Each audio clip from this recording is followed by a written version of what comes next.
Pour la plupart des gens, les îles Solovetsky sont indissociables de l'image d'un sanctuaire orthodoxe, un lieu d'exploit spirituel et de pèlerinage. Les murs du monastère, s'élevant au-dessus des eaux austères, sont perçus comme un monument à la persévérance et à la foi humaine. Cependant, si l'on met de côté la révérence habituelle et que l'on observe l'architecture du complexe avec le froid calcul d'un ingénieur, un tableau se dessine qui ne correspond absolument pas à la version officielle de l'histoire. L'attention est attirée par un contraste frappant dans les technologies de construction. Les niveaux supérieurs des bâtiments et des murs sont faits de briques ordinaires, tandis que les bases des tours et les fondations reposent sur des blocs colossaux, dont le poids atteint parfois 10 tonnes. Une question logique se pose. Pourquoi des moines, ayant la possibilité de produire ou d'importer de la brique, facile à maçonner, se compliqueraient-ils la vie à déplacer et ajuster des mégalithes géants ? On a l'impression tenace que les ascètes religieux ne sont pas arrivés sur un site vierge. Ils n'ont probablement fait que surbâtir et adapter à leurs besoins les ruines d'un complexe beaucoup plus ancien et technologiquement avancé, dont les origines se perdent dans la nuit des temps. Ce soupçon se transforme en certitude lorsque l'on étudie les ouvrages hydrauliques de l'île. Le célèbre système de canaux reliant les nombreux lacs est considéré comme un miracle de l'assiduité monastique. Mais le plus intéressant est caché au regard, sous la surface de l'eau. Les canaux ne sont pas simplement creusés dans la terre. Leur fond et leurs parois sont tapissés de blocs de granit ajustés avec une précision incroyable. Certaines sections sont couvertes de voûtes en pierre, transformant ces artères ouvertes en tunnels.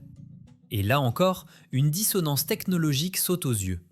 Au-dessus du granit parfaitement travaillé qui plonge sous l'eau, repose une maçonnerie de briques grossières. La science officielle affirme que les moines ont extrait, poli et posé le granit, l'une des roches les plus dures, à la main, y compris sous l'eau. Cependant, pourquoi un polissage aussi filigrané là où personne ne le verra jamais ? La logique suggère une autre solution. Les bâtisseurs du monastère ont utilisé un système d'approvisionnement en eau ou en énergie déjà existant et très ancien, le restaurant avec les méthodes primitives dont ils disposaient. La maçonnerie de granit de haute technologie, qui affleure par endroits, côtoie la simple pierre brute, comme une pièce rapportée sur un costume coûteux. Cette signature de bâtisseur inconnu, possédant des capacités inaccessibles même aux machines modernes, se retrouve non seulement dans le Grand Nord russe, mais aussi ailleurs sur la planète, par exemple en Chine. Dans la carrière de Yangshan, près de Nankin, gisent des mégalithes abandonnés dont l'échelle dépasse l'imagination. Le poids de certains blocs inachevés dépasse les milliers de tonnes, ce qui rend leur transport impossible pour notre civilisation. Les historiens datent l'extraction du XVe siècle, mais ne peuvent expliquer pourquoi les travaux ont été soudainement arrêtés et pourquoi ces blocs géants sont restés attachés à la paroi rocheuse. Les traces d'usinage sur les parois de la carrière chinoise semblent chaotiques, rappelant des rayures sur un matériau mou plutôt que des marques de burin ou de scie. Cette observation conduit à la théorie dite de la pâte à modeler. Les anciens maîtres ne taillaient pas la pierre, mais la travaillaient alors qu'elle était dans un état plastique, ou utilisaient des technologies de ramollissement de la roche. Où est passé l'énorme volume de roches extraites s'il n'y a pas de construction en pierre géante dans les environs ? Peut-être le matériau était-il transporté sur de grandes distances ou transformé sous une autre forme. Cette hypothèse trouve confirmation à l'autre bout du monde, à Baalbek et au Pérou. Les célèbres trilithes à la base du temple de Jupiter et la maçonnerie polygonale des Incas présentent des caractéristiques communes. Sur les blocs en Égypte et en Turquie, on trouve souvent des protubérances spécifiques que la science officielle qualifie d'éléments techniques pour le transport.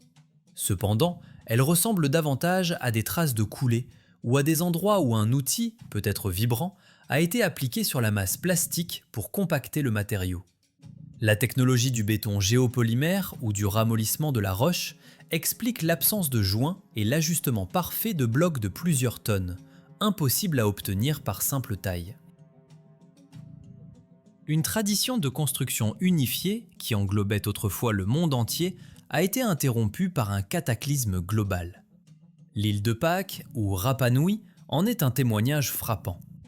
Les célèbres idoles, les moaïs, ne sont pas enterrés profondément dans le sol intentionnellement. C'est le résultat d'une accumulation séculaire de roches sédimentaires ou d'une puissante coulée de boue. Sous terre, on découvre sur les statues des ornements complexes, cachés au regard depuis des siècles. De plus, des plateformes mégalithiques ont été préservées sur l'île, dont la maçonnerie est identique à celle du Pérou, ce qui indique un lien direct entre ces régions éloignées. Des traces de destruction sont également visibles en Méditerranée. Sur la petite île d'Arwad, au large de la Syrie, subsistent les restes d'un mur cyclopéen. Transporter de tels blocs par la mer est impossible, ce qui signifie que le mur a été construit lorsque le niveau des océans était différent, ou que des technologies permettaient de déplacer des poids colossaux dans les airs. Les habitants locaux ont utilisé ce mur comme carrière pendant des siècles, sciant les anciens mégalithes en morceaux pour leurs maisons, mais la base de l'ouvrage tient toujours, résistant au temps et aux éléments. Parfois, les restes d'anciennes structures prennent des formes que nous attribuons à tort aux caprices de la nature. Les pierres en équilibre et les pitons rocheux, dispersés à travers le monde, suscitent la perplexité. Des rochers de plusieurs tonnes, reposant sur de minuscules points d'appui, contredisent les lois de la physique et le bon sens. Les géologues affirment que c'est le résultat d'une érosion millénaire. Mais l'érosion peut-elle créer une structure aussi instable qui survit pourtant aux tremblements de terre et aux ouragans? Il est probable que nous ayons sous les yeux les ruines de structures artificielles dont l'ossature s'est effondrée depuis longtemps, ne laissant que ces éléments étranges comme figés en équilibre. Si nous revenons à l'archipel des Solovki et essayons de comprendre sa signification à travers le prisme des textes et images anciens, le tableau devient encore plus intrigant. Dans les récits bibliques et l'iconographie, on trouve souvent des images qui, lues aujourd'hui, rappellent des dispositifs techniques. Les anges peuvent être interprétés comme des pilotes ou des messagers descendant du ciel, et la gloire du Seigneur comme la description du fonctionnement de puissants moteurs ou de centrales énergétiques. Dans ce contexte, les Solovki pourraient ne pas être simplement un monastère, mais un ancien avant-poste, une sorte de terminal technique ou de station de navigation, analogue au mont Sinaï. Un lieu d'où étaient gérés certains processus sur le territoire que nous connaissons sous le nom d'Hyperborée. Cela pourrait expliquer l'intérêt étrange des puissances étrangères pour l'archipel dans le passé. Par exemple, l'attaque de la flotte anglaise contre le monastère. Peut-être l'objectif n'était-il pas un sanctuaire religieux, mais le contrôle d'un point d'accès à d'anciennes communications ou technologies cachées dans les entrailles de l'île. Aujourd'hui, ces mégalithes sont silencieux, mais leur présence même sert de rappel muet d'une civilisation dont nous commençons à peine à réaliser la puissance. Si l'on examine attentivement les ouvrages hydrauliques de l'archipel des Solovki, en rejetant les dogmes établis, un tableau s'ouvre aux chercheurs qui provoque une véritable perplexité technique. L'histoire conventionnelle veut que tous les bâtiments aient été érigés par la confrérie monastique à l'apogée du monastère. Cependant, ce sont précisément les détails cachés au regard rapide du touriste et souvent situés entièrement sous l'eau qui détruisent complètement cette version cohérente. Il s'agit du grandiose système de canaux reliant les nombreux lacs de l'île en un réseau unique. Ce ne sont pas de simples tranchées creusées dans la terre, mais un complexe d'aqueducs extrêmement sophistiqué, dont l'échelle et l'exécution font douter des capacités des technologies médiévales.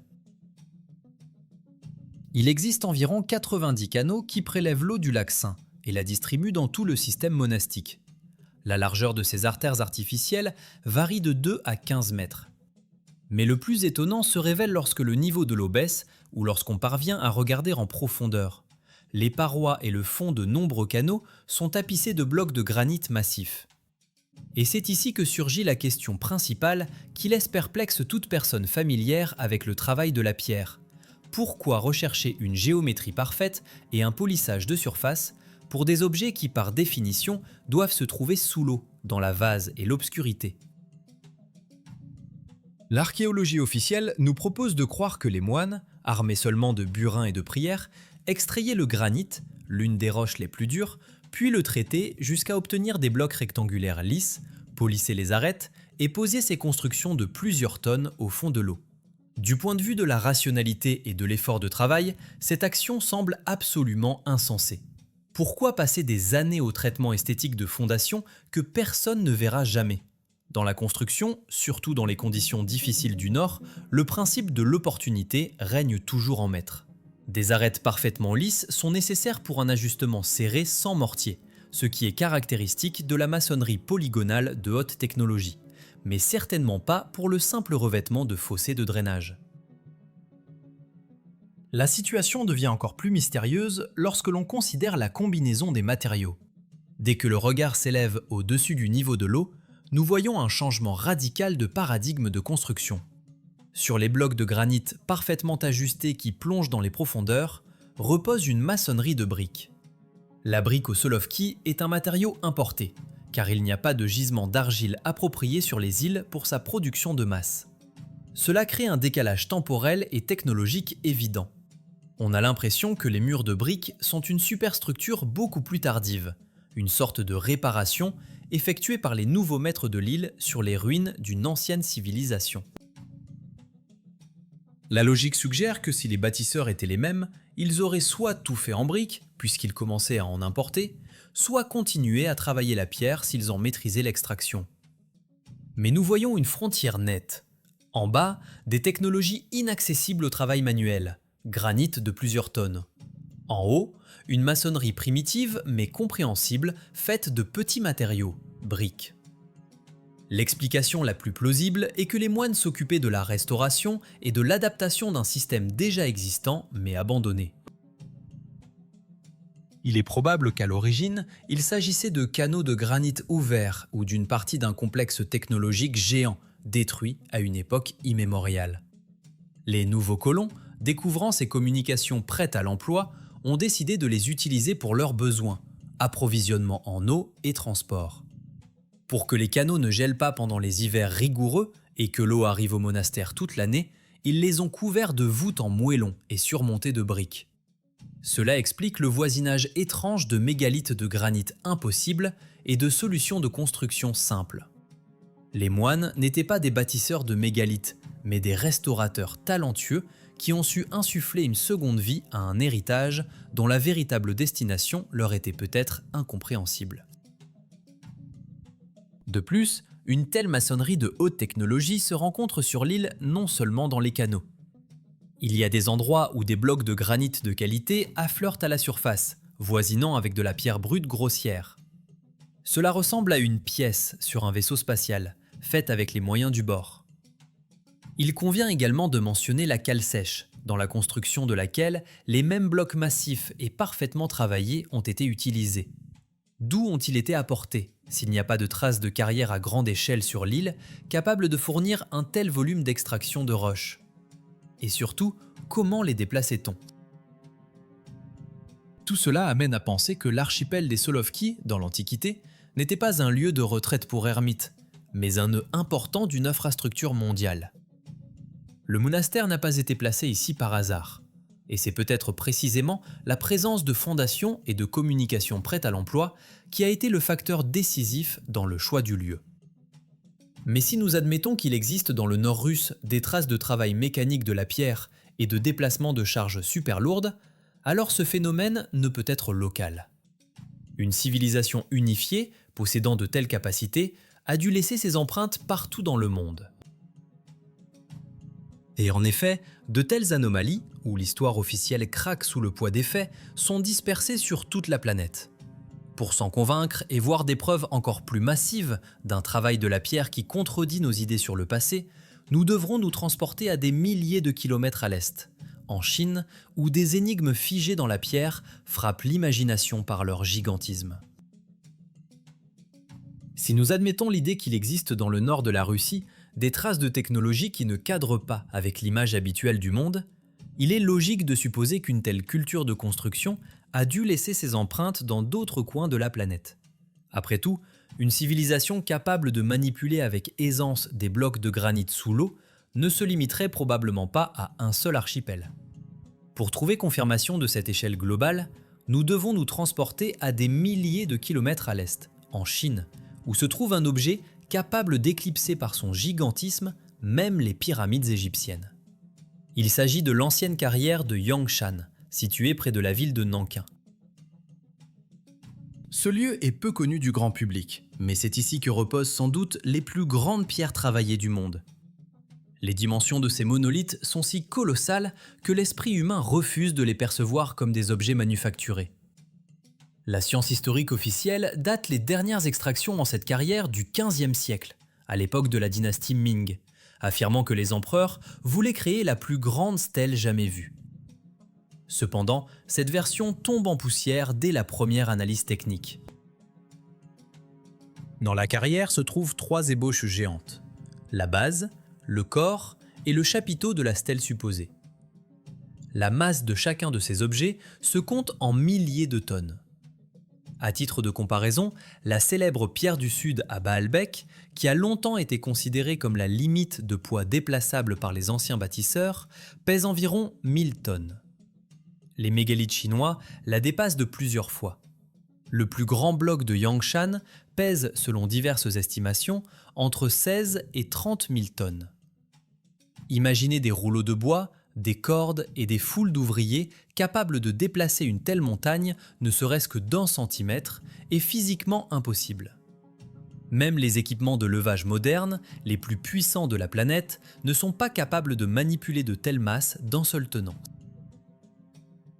La version officielle dit que les travaux ont été arrêtés lorsque les architectes ont soudainement réalisé l'impossibilité de transporter les produits finis. Cette explication semble naïve. Des maîtres capables de tailler de tels volumes ne savaient-ils vraiment pas compter et ne comprenaient-ils pas l'ampleur de la tâche avant de remuer des millions de tonnes de roches? Il est plus probable que nous voyons ici les traces de l'activité d'une civilisation tout autre, pour laquelle le poids n'avait pas l'importance limitative qu'il a pour nous. Ces mégalithes n'ont probablement pas été abandonnés à cause d'une erreur de calcul. Peut-être ne sont-ce que des restes, une sorte de chute ou d'ébauche laissée sur place pour une raison inconnue lorsque le cycle technologique a été interrompu. Une attention particulière doit être portée aux traces d'usinage sur les parois de la carrière et sur les blocs eux-mêmes. Elles ne ressemblent absolument pas aux marques de burin, de pics ou d'autres outils à percussion caractéristiques du travail manuel. La roche ici est du calcaire, un matériau assez malléable, mais aussi sujet à l'érosion. Il est étonnant qu'au fil des siècles, les traces ne se soient pas effacées. Ces marques ressemblent à de longues rainures et bandes chaotiques, n'ayant pas la stricte parallélité que laissent les scies circulaires ou les fraises modernes. On a l'impression tenace que la roche n'a pas été éclatée ou sciée, mais grattée ou même écopée, comme si une machine géante raclait la surface alors que la pierre était dans un état mou et plastique. Ici, nous abordons l'une des énigmes les plus intrigantes de Yangshan, le problème de la matière disparue. Si l'on regarde la carrière d'en haut, ou que l'on estime l'ampleur de l'extraction de roches, il devient évident qu'un volume colossal de pierre a été retiré de la montagne. Pour dégager ces 3 mégalithes, il a fallu enlever des millions de mètres cubes de roches autour d'eux. Où est ce matériau? Dans les environs de Nankin, il n'y a pas de construction en pierre géante dans lesquelles ce volume aurait pu être utilisé. Les mausolées et les murs construits à cette époque ne nécessitent qu'une fraction infime de ce qui a été extrait dans la carrière. Les mathématiques sont ici impitoyables. Le volume du vide dans la carrière ne correspond pas au volume des bâtiments connus. Où sont passés les millions de tonnes de pierre? Il semble logique de supposer que cette carrière n'était pas un lieu d'extraction de blocs pour la construction, mais une source de matières premières. Peut-être la roche était-elle extraite ici, transformée en une certaine substance et exportée loin de la région. L'hypothèse selon laquelle les anciens bâtisseurs pouvaient ramollir la pierre ou la travailler comme de l'argile sèche ou de la pâte à modeler explique aussi les étranges traces chaotiques sur les murs. C'est à cela que ressemble la trace d'un outil traversant une masse visqueuse, ainsi que l'absence de montagnes de débris de construction. Si l'on admet que la pierre était plastique au moment du traitement, de nombreuses incohérences disparaissent. On comprend pourquoi les bâtisseurs n'avaient pas peur de se tromper de taille. Après tout, le surplus peut toujours être coupé comme du beurre avec un couteau ou envoyé au recyclage. Cette version, aussi fantastique qu'elle puisse paraître au premier abord, trouve confirmation non seulement en Chine. Des affleurements de ce que l'on appelle le béton géopolymère où des traces de traitement plastique de la pierre se rencontrent sur toute la planète. Mais l'histoire officielle préfère garder le silence sur ce fait, car il nécessite une révision complète des idées sur l'organisation technologique du passé. L'énigme de Yangshan n'est pas simplement la question de savoir comment les Chinois voulaient construire une grande stèle. C'est le témoignage d'un processus technologique global, dont les traces ont été soit détruites par le temps, soit cachées sous les couches de culture plus tardives. Et si nous acceptons l'idée de la pierre pâteuse, notre regard doit inévitablement se tourner vers d'autres grandes structures de l'Antiquité, dont la création laisse les chercheurs perplexes précisément par la qualité incroyable des jointures et du traitement des surfaces. Après tout, ce que nous avons vu en Chine, des traces chaotiques d'écopage, a pu se transformer ailleurs en une technologie de coulée et de moulage parfaite, permettant de créer des chefs-d'œuvre que nous considérons encore aujourd'hui comme le sommet de l'art manuel de la taille de pierre. Ce fil nous conduit plus loin, des carrières brutes de l'Orient aux murs polis des temples antiques et aux maçonneries mystérieuses de l'Amérique du Sud. L'hypothèse de la plasticité de la pierre, qui se manifeste si clairement dans la carrière chinoise de Yangshan, nous oblige à regarder les structures mégalithiques les plus célèbres de l'Antiquité d'un tout autre œil. Si l'on admet que les anciens architectes ne taillaient pas des blocs de plusieurs tonnes dans la roche, mais les coulaient ou les moulaient, comme nous travaillons aujourd'hui le béton ou la céramique, alors de nombreuses énigmes insolubles de l'histoire trouvent instantanément une explication rationnelle. Cette théorie, souvent appelée technologie de la pâte à modeler ou version du béton géopolymère, élimine le besoin de milliers d'esclaves, de burins en cuivre et de méthodes de transport fantastiques, offrant en échange l'image d'une pensée chimique et technique hautement développée. L'un des exemples les plus parlants se trouve à Baalbek, au Liban. La base du complexe du temple est constituée de blocs géants, connus sous le nom de trilithes, dont le poids atteint 800 tonnes chacun. La science officielle insiste sur le fait que ces colosses ont été taillés dans une carrière, transportés et levés à une hauteur de plusieurs mètres. Cependant, en examinant attentivement la structure de la pierre elle-même, on découvre d'étranges anomalies. Aux endroits où les blocs ont subi les ravages du temps, leur structure interne rappelle moins une roche naturelle monolithique qu'un béton de mauvaise qualité ou une brèche. Du gravier et du sable liés de manière chaotique. Cette observation rend la version du moulage des blocs directement sur le chantier beaucoup plus logique. Imaginez qu'au lieu de déplacer un bloc entier pesant des milliers de tonnes, les constructeurs livraient simplement sur le site de la roche concassée et une solution liante, les coulant dans un coffrage préparé. Cela élimine la question de la capacité de charge limite des mécanismes anciens et explique pourquoi certains blocs ont des dimensions aussi impressionnantes. Ils n'étaient limités que par la taille du coffrage et non par les capacités d'une grue. De plus, cela explique pourquoi le temple du Soleil est détruit presque jusqu'aux fondations, tandis que le temple de Bacchus a survécu. Peut-être la différence résidait-elle dans la qualité du mélange liant, qui a perdu sa résistance plus rapidement dans certains bâtiments que dans d'autres. Si nous nous transportons en Égypte vers les pyramides du plateau de Gizeh, en particulier la 3e pyramide de Mykérinos, ou en Turquie, vers les ruines d'Éphèse, nous trouverons des preuves encore plus évidentes du travail avec des masses plastiques.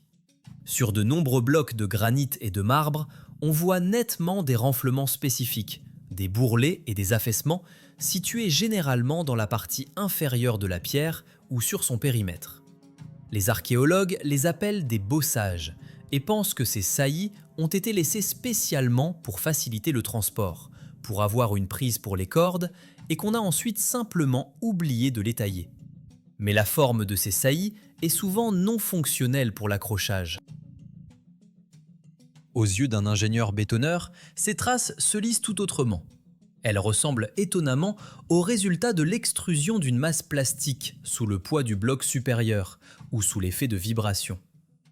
Lorsque le mélange est placé dans un coffrage et soumis à des vibrations pour le compactage, pour éliminer les bulles d'air, l'excès d'humidité et de matériaux est souvent expulsé dans les fentes entre les planches du coffrage ou remonte vers les bords, formant un bourrelet caractéristique. Ce sont exactement ces lèvres que nous voyons sur les blocs à Éphèse et à Gizeh. Les joints entre les pierres de la maçonnerie polygonale du Pérou, qui ravissent tant les touristes par l'absence du moindre millimètre d'espace, s'expliquent aussi facilement par cette technologie. Si vous posez un bloc mou, comme de la pâte à modeler, sur un autre, il prend sous son propre poids la forme de la surface inférieure, remplissant tous les vides. Le joint disparaît non pas parce qu'il a été poli pendant des années, mais parce que les matériaux ont diffusé l'un dans l'autre.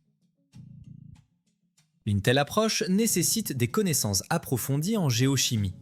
Il s'agit de la création de béton géopolymère, une pierre artificielle dont la composition chimique est pratiquement indiscernable du calcaire ou du granit naturel, mais qui est créée à des températures ordinaires. Ce n'est pas le travail primitif de millions d'esclaves tirant des cordes sous les coups de fouet, mais le travail de technologues qualifiés connaissant les recettes de mélange capables de durcir en un monolithe qui résistera des millénaires. Nous voyons des traces de coffrage, des traces d'outils enfoncés dans la pierre molle, et même des empreintes de tissu ou de natte sur certains blocs, ce qui serait impossible sur de la roche dure. Le rejet de cette technologie par la science officielle est compréhensible. Reconnaître l'existence de géopolymères dans la haute antiquité nécessite une révision de toute la chronologie du développement humain. Cela signifie qu'il existait dans le passé une civilisation possédant un niveau de connaissance comparable ou même supérieur au nôtre dans le domaine de la science des matériaux. Mais si ces technologies étaient si répandues, du Moyen-Orient à l'Amérique du Sud, cela témoigne du caractère global de cette ancienne culture. Ils construisaient selon des normes unifiées, utilisant des méthodes similaires sur différents continents. Cependant, en regardant ces ruines majestueuses, nous ne pouvons ignorer le fait que beaucoup de ces projets sont restés inachevés et que les civilisations elles-mêmes ont disparu, nous laissant seulement des énigmes de pierre. Des murs ont été abandonnés inachevés, des blocs géants n'ont jamais été posés et les villes se sont vidées. Cela suggère que l'âge d'or des technologies de la pâte à modeler a été soudainement interrompu. Quelque chose de global et de destructeur a mis fin à ce boom de la construction, rompant les liens entre les continents et plongeant l'humanité dans les âges sombres, où les secrets de la géochimie ont été oubliés, et où les hommes ont repris des burins primitifs, essayant d'imiter les dieux. Pour comprendre l'ampleur de cette tragédie, il faut regarder là où la catastrophe a pris les bâtisseurs par surprise, gelant littéralement leur travail dans le temps. La chaîne technologique unifiée qui encerclait la planète n'a pas été rompue à la suite d'un déclin progressif des cultures, mais semble-t-il, à la suite d'un événement d'une ampleur instantanée et catastrophique. Pour voir les conséquences de ce coup planétaire, il suffit de regarder le morceau de terre le plus isolé de l'océan Pacifique, l'île de Pâques, ou Rapa Nui. Dans la conscience collective, cette île est associée aux mystérieuses têtes de pierre regardant vers l'éternité. Cependant, c'est précisément le mot « tête » qui induit en erreur et cache la véritable ampleur de la tragédie qui s'est jouée ici dans l'Antiquité.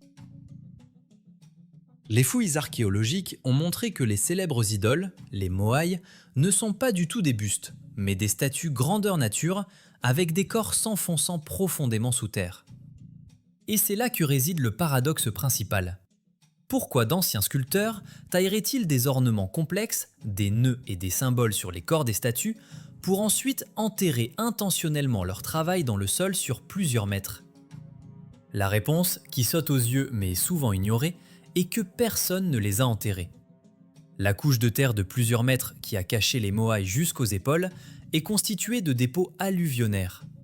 C'est le résultat d'une puissante coulée de boue, d'un tsunami ou de la chute d'un volume colossal de cendres volcaniques, recouvrant l'île du jour au lendemain.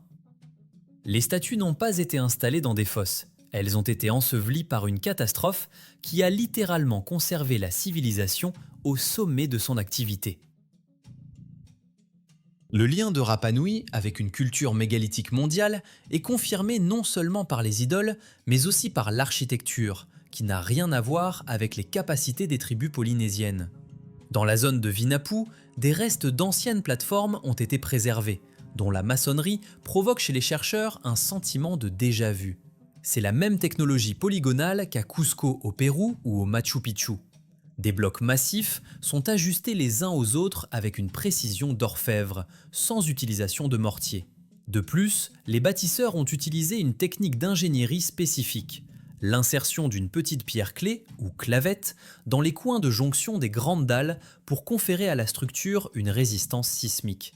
La probabilité que deux peuples isolés aux extrémités opposées de l'océan aient inventé par hasard un style architectural identique et aussi complexe tend vers zéro. C'est une preuve directe que l'océan n'était pas un obstacle, mais un lien d'une civilisation unifiée dont les avant-postes étaient dispersés sur tous les continents. Cependant, si au Pérou et sur l'île de Pâques, nous voyons des traces d'un cataclysme venu probablement de l'eau ou du ciel, en Méditerranée, il existe des exemples où la géographie elle-même témoigne de changements radicaux de la face de la Terre. Au large de la Syrie, à seulement 3 km de la ville de Tartous, se trouve la minuscule île d'Arwad. Aujourd'hui, elle est densément peuplée, mais à sa base gisent les ruines de murs cyclopéens, constitués de mégalithes géants. Certains blocs atteignent des dimensions telles que leur transport sur l'île depuis le continent, même sur des barges modernes, représenterait une tâche logistique extrêmement complexe. Une question se pose. Comment les anciens bâtisseurs ont-ils acheminé ces milliers de tonnes de pierre à travers le détroit? Et plus important encore, pourquoi ériger des fortifications aussi puissantes sur un minuscule morceau de terre au milieu de la mer? L'explication la plus logique, qui nécessite toutefois une révision de la chronologie géologique, est qu'au moment de la construction, le niveau de la mer était nettement plus bas. Peut-être qu'Arwad faisait partie du continent, ou que le niveau de l'eau permettait de déplacer des charges par voie terrestre. Le mur que nous voyons maintenant n'est que les restes pitoyables d'une grandeur passée. Où sont passés les autres blocs? Les historiens aiment attribuer les destructions aux guerres et aux conquérants.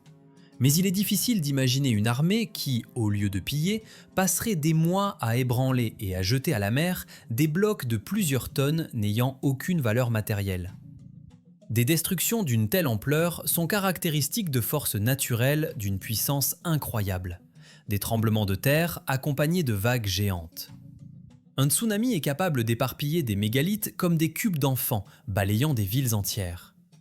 C'est probablement le sort qu'a subi Arwad, et les habitants locaux, au cours des siècles suivants, n'ont fait qu'utiliser les ruines comme carrières, sciant les géants survivants en morceaux plus petits pour construire leurs habitations. Un tableau effrayant mais cohérent se dessine. Il existait autrefois un système développé construisant des structures monumentales de la Syrie à l'océan Pacifique. Puis une panne globale s'est produite, un déplacement des plaques tectoniques, des éruptions, un déluge, qui a effacé cette infrastructure de la surface de la Terre. Les survivants sur les ruines, ayant perdu la technologie, ont commencé à diviniser les restes de la grandeur passée, inventant des légendes sur les dieux et les héros. Mais la nature, détruisant ce qui est fait de main d'homme, crée parfois ses propres illusions, ou au contraire, masque sous des formations naturelles ce qui faisait autrefois partie d'un grand dessein. En regardant les rochers bizarres et les pierres en équilibre dispersées à travers le monde, nous prenons souvent pour un jeu du vent et de l'eau ce qui pourrait être en réalité le squelette d'anciennes constructions incroyablement stables. Parmi la multitude d'énigmes naturelles et artificielles de notre planète, il existe un phénomène qui provoque chez l'observateur un sentiment de profonde dissonance cognitive. Il s'agit des pierres dites en équilibre et des seides, des blocs géants de plusieurs tonnes qui reposent sur des points d'appui incroyablement petits. Ces colosses de pierre, comme s'ils se moquaient de la loi de la gravitation universelle, sont figés dans un équilibre précaire que, semble-t-il, même une rafale de vent pourrait rompre.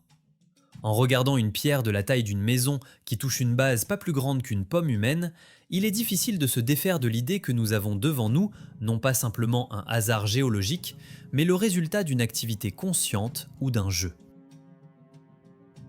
La géologie officielle nous propose une explication tout à fait prosaïque. C'est le résultat d'une érosion sélective.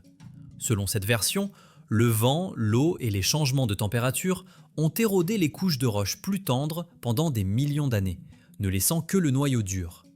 En conséquence, des formes bizarres se sont formées, rappelant des champignons ou des pyramides inversées. Cependant, cette théorie, malgré toute sa cohérence académique, se heurte à de sérieux problèmes dès que nous commençons à lui appliquer les lois de la physique et des statistiques. L'argument principal contre l'érosion millénaire est l'histoire sismique et climatique de la Terre. Notre planète est un corps géologiquement actif. Des tremblements de terre de magnitudes diverses se produisent régulièrement. Si l'on suppose qu'une structure aussi instable qu'une pierre de plusieurs tonnes sur un pied fin s'est formée sur des millions d'années, la probabilité qu'elle ait survécu à tous les mouvements tectoniques durant cette période tend vers zéro. Un tel système possède un centre de gravité extrêmement élevé et une surface d'appui minimale. Toute secousse sérieuse aurait dû le renverser. Le fait qu'ils tiennent debout suggère deux conclusions possibles. Soit ils se sont formés très récemment, non pas il y a des millions, mais des centaines ou des milliers d'années, soit ils sont artificiellement équilibrés, en tenant compte de calculs physiques extrêmement complexes que nous ne comprenons pas encore. Parfois, ces compositions semblent si peu naturelles qu'elles rappellent un jeu de cubes d'enfants, mais à l'échelle de géants. Les pierres reposent les unes sur les autres par couches, formant des colonnes ou des arches, où les éléments supérieurs sont parfois plus larges et plus lourds que les inférieurs. On a l'impression que quelqu'un a intentionnellement assemblé ces pyramides, testant les limites du possible. Dans le monde moderne, il existe un courant de land art, l'équilibre des pierres, stone balancing. Des passionnés trouvent le centre de gravité de pierres de forme irrégulière et construisent avec elles d'étonnantes structures verticales sans utiliser de colle ni de ciment. La seule chose qui les maintient ensemble est la force de friction et un équilibre parfaitement trouvé. Si l'on change d'échelle pour cet art, les anciens mégalithes pourraient bien être le résultat de la créativité d'êtres ou de mécanismes possédant une force sans commune mesure avec la force humaine. Ce qui pour nous est un rocher insoulevable, pour eux pouvait être juste un caillou pour un exercice de concentration. Dans certains cas, comme par exemple dans le parc Ergaki, la pierre suspendue a l'air d'avoir été posée avec précaution au bord du précipice, et elle tient là envers et contre tout. Cela ne ressemble pas au travail chaotique du vent qui taille la roche de tous les côtés. Cela ressemble à une installation précise. Il existe une autre version, plus pragmatique. Ces buts témoins pourraient ne pas être des caprices de la nature, ni des objets d'art d'anciens géants, mais les ruines de structures fonctionnelles. Imaginez un bâtiment ou une construction technique, bâtie à partir d'une combinaison de matériaux de résistance différentes.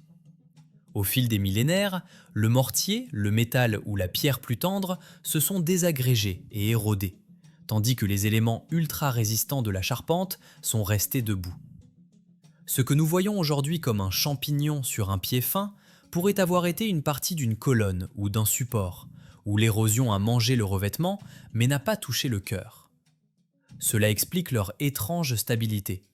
Peut-être qu'à l'origine, ils faisaient partie d'un système unique et rigide, et ce qui reste continue de tenir par inertie, conservant le vecteur de charge. Cependant, même si l'on accepte la version de l'origine artificielle, l'échelle de ces objets nous laisse perplexes. Qui pouvait manipuler de telles masses ? Qui possédait la technologie permettant d'installer des blocs de centaines de tonnes avec une précision d'orfèvre, trouvant les points d'équilibre idéaux? Pour l'homme moderne, ces questions restent sans réponse, tant qu'il pense dans le cadre du paradigme historique habituel. Nous sommes habitués à croire qu'avant nous, il n'y avait personne qui nous surpassait en développement technique ou en capacité physique.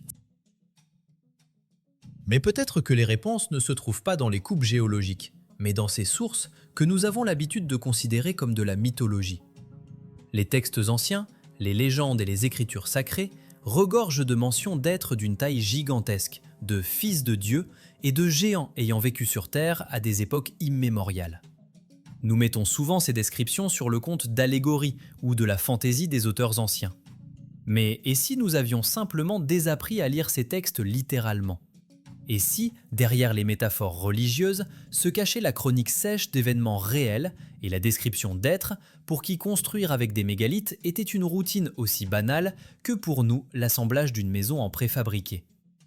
Pour approcher de la solution, nous devons rejeter le scepticisme et regarder les manuscrits anciens non comme des contes, mais comme les journaux de bord cryptés d'une époque oubliée. Si l'on applique aux textes sacrés anciens et à l'iconographie religieuse une méthode d'analyse technique, en rejetant la crainte mystique et les dogmes de la foi, un tableau du passé totalement différent et pragmatique s'ouvre à nous. Ce qui a été interprété pendant des millénaires comme des miracles et des manifestations divines rappelle de manière frappante, à la lecture littérale, la description du fonctionnement de mécanismes complexes et d'appareils volants. Dans ce système de coordonnées, les récits bibliques cessent d'être des contes et se transforment en chroniques de paléocontact ou d'activités d'une civilisation hautement développée. Regardez la hiérarchie classique des puissances célestes sous cet angle. Le Seigneur, dans les descriptions de l'Ancien Testament, apparaît souvent non pas comme un esprit abstrait, mais comme un maître tout à fait concret, donnant des ordres clairs, exigeant la soumission et punissant cruellement la non-exécution des instructions. Un comportement caractéristique d'un commandant militaire ou d'un gouverneur de colonie. Les anges, représentés avec des ailes, se transforment dans l'interprétation technique en pilotes de véhicules volants individuels ou en parachutistes descendant du ciel. Leurs ailes sont soit un élément d'équipement, soit une métaphore artistique de la capacité de voler, compréhensible pour l'observateur antique. La gloire du Seigneur, descendant sur terre dans un nuage de fumée et de feu avec fracas, évoque des associations directes avec l'atterrissage d'un vaisseau spatial ou le lancement d'un moteur à réaction. Dans ce paradigme alternatif, le monastère Solovetsky perd son statut exclusivement cultuel et acquiert les traits d'un objet stratégique. Si le mont Sinaï était un lieu de contact et de réception d'instructions au Moyen-Orient, alors les Solovki auraient très bien pu jouer le rôle d'un avant-poste analogue dans le nord. Ce n'est pas simplement une demeure pour la prière, mais un terminal technique, une base de communication ou un poste de commandement gérant un vaste territoire que les anciens Grecs appelaient Hyperborée. Les murs mégalithiques massifs, le système hydraulique complexe, les canaux de granit, tout cela est une infrastructure de survie et de défense d'un grand complexe autonome, et non un caprice de moines ascètes.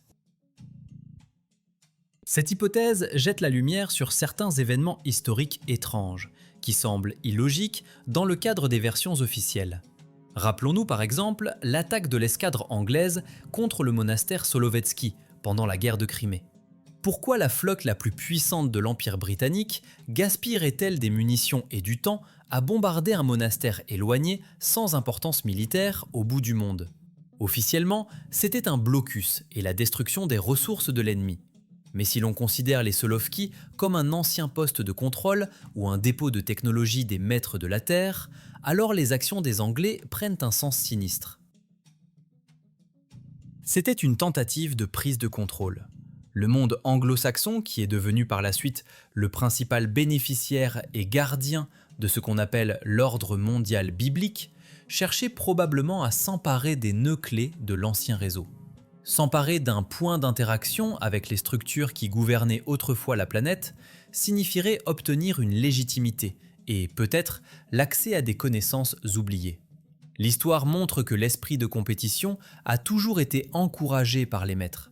Et à en juger par la domination géopolitique des anglo-saxons au cours des derniers siècles, ils ont réussi dans cette course, prenant le relais de la gestion. Il est probable qu'à un moment donné de l'histoire, le complexe Solovetsky a cessé de remplir ses fonctions initiales. Peut-être cela s'est-il produit lorsque les territoires du Nord se sont dépeuplés en raison de changements climatiques ou de catastrophes, et que la nécessité d'une gestion active de cette région a disparu. Les anges ont quitté la base, l'équipement a été mis en sommeil ou emporté, et sur les restes des fondations cyclopéennes se sont installés des hommes qui, sentant la puissance résiduelle de ce lieu, y ont érigé des sanctuaires. L'objet technologique s'est transformé en objet sacré, mais son énergie n'a disparu nulle part. C'est précisément ce qui peut expliquer l'intérêt constant pour les Solovki de la part des puissants de ce monde. Les hauts dirigeants de l'État, l'élite, les patriarches, visitent régulièrement cet archipel austère. Il est peu probable qu'il ne s'agisse que de piété.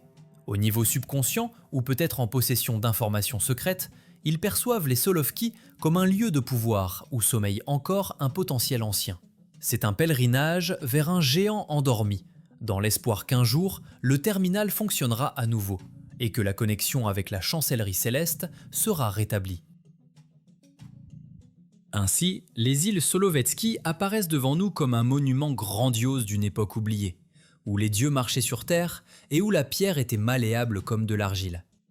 Les mégalithes, cachés dans les fondations et sous l'eau, témoignent silencieusement que notre histoire est bien plus complexe et fantastique que ce qui est écrit dans les manuels. Nous vivons sur les ruines d'une civilisation mondiale, et peut-être que lorsque nous apprendrons enfin à lire les messages qui nous ont été laissés sans œillères religieuses, ces pierres anciennes parleront à nouveau, nous révélant les secrets de l'origine de l'humanité et de ses véritables curateurs. En attendant, les Solovki continuent de garder leurs secrets sous le couvert de la sainteté, attendant l'heure où leur véritable destination sera de nouveau requise.